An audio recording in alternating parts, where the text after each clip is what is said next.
IPL 17వ సీజన్లో బెంగళూరు జట్టు బోనీ కొట్టింది. పంజాబ్ జట్టుపై విజయం సాధించింది. తొలుత బ్యాటింగ్ చేసిన పంజాబ్ 176 పరుగులు చేయగా బెంగళూరు జట్టు 178 పరుగులు చేసి విజయం సాధించింది. మరో 4 బంతులు మిగిలి ఉండగానే మ్యాచ్ను ముగించింది. సీనియర్ ప్లేయర్ దినేష్ కార్తిక్ అద్భుతమైన ఇన్నింగ్స్ ఆడి జట్టును గెలిపించాడు.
కార్తిక్ కేవలం 10 బంతుల్లోనే 28 పరుగులు చేశాడు. మహిపాల్ లామ్రోర్ కేవలం 8 బంతుల్లోనే 17 పరుగులు రాబట్టారు.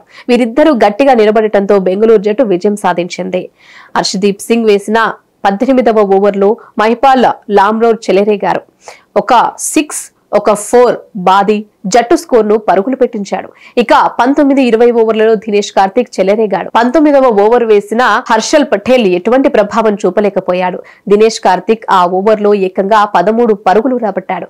అందులో ఒక 4 ఒక 6 కూడా ఉన్నాయి. హర్షదీప్ వేసిన చివరి ఓవర్లో కూడా దినేష్ కార్తిక్ తన సత్తా చాటాడు. ఒక 6 ఒక 4 కొట్టి టార్గెట్ రీచ్ అయ్యాడు. బెంగళూరు జట్టుకు తొలి విజయం అందించాడు. సమస్య లేని ఇల్లు ఉండదు, పరిష్కారం లేని సమస్య ఉండదు. బంధాలు గొప్పవి, బాధలు చిన్నవి. మీ సమస్యని మేము పరిష్కరిస్తాం. రండి మాట్లాడుకుందాం.